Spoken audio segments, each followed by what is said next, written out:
Salam sejahtera, Shalom. Nama Indonesia memperkenalkan diri untuk kerja di NPP 3191 kelas J6. Karakteristik terbagi atas 4 aspek, yaitu sifat-sifat, kejiwaan, akhlak, dan budi pekerti. Keempat aspek ini yang membedakan karakteristik seseorang dari yang lain. Dalam hal ini, dapat disimpulkan bahwa karakteristik adalah ciri khas khusus yang dimiliki seseorang yang ada kaitannya dengan watak atau kepribadian seseorang. Kepemimpinan mencakup 3 faktor utama, yaitu kekuasaan, wewenang, dan pengaruh.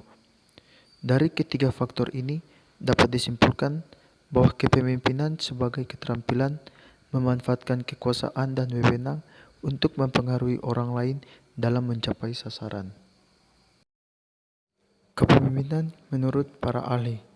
Yang pertama, menurut Stephen P. Robbins, kepemimpinan adalah kemampuan mempengaruhi suatu kelompok ke arah pencapaian atau tujuan. Yang kedua, menurut Robert G. Owens, kepemimpinan merupakan proses dinamis yang dilaksanakan melalui timbal balik antara pemimpin dan yang dipimpin. Yang ketiga, menurut Harold Kuhns, kepemimpinan adalah seni atau proses mempengaruhi orang sehingga akan berusaha mencapai tujuan organisasi dengan kemauan dan antusiasme yang tinggi.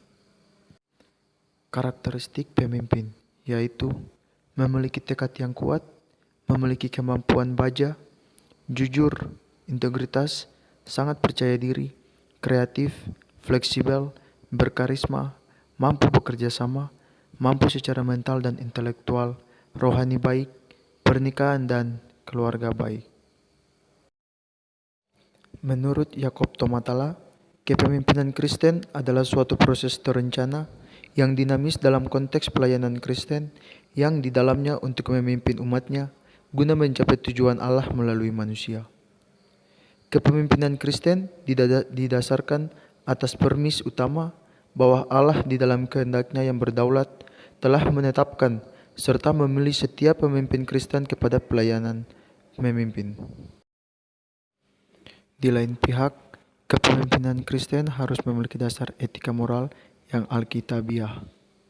Dalam kepemimpinan Kristen, presuposisi dasar etika moral didasarkan atas inkarnasi Yesus Kristus yang terdapat dalam Yohanes 1 ayat 1 hingga ayat 14 dan Filipi 2 ayat 1 hingga yang ke-11. Dasar etika moral kepemimpinan Kristen adalah Yesus Kristus, kehidupan, kaya, ajaran, dan perilakunya.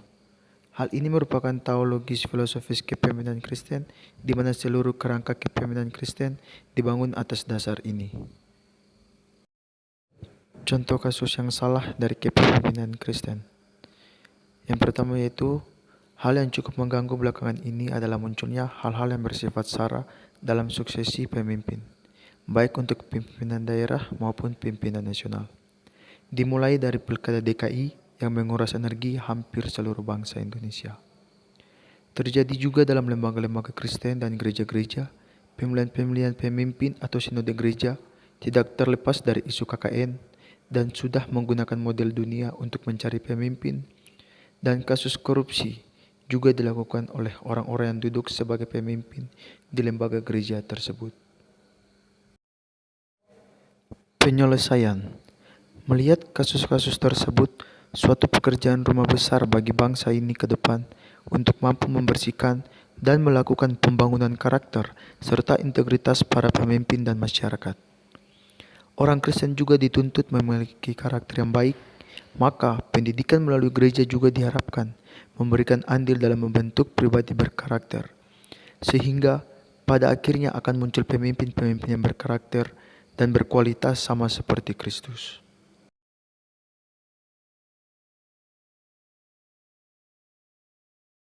Halo mahasiswa dimanapun Anda berada saat ini, Anda yang sedang belajar tentang kepemimpinan Kristen, kita akan masuk kepada seri yang ketiga, yaitu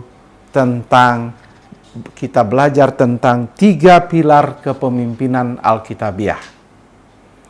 Dan itu ada dalam buku saya, di halaman 141 dan seterusnya.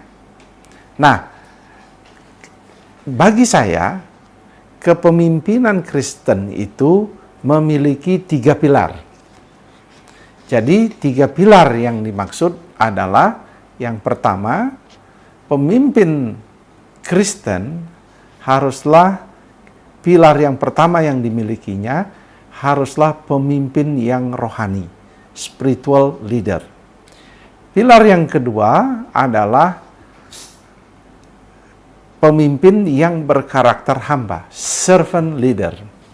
Dan pilar yang ketiga adalah transforming leader atau pemimpin yang membawa kepada perubahan. Itulah hasil presentasi dari saya mengenai kepemimpinan Kristen. Sekian dan terima kasih.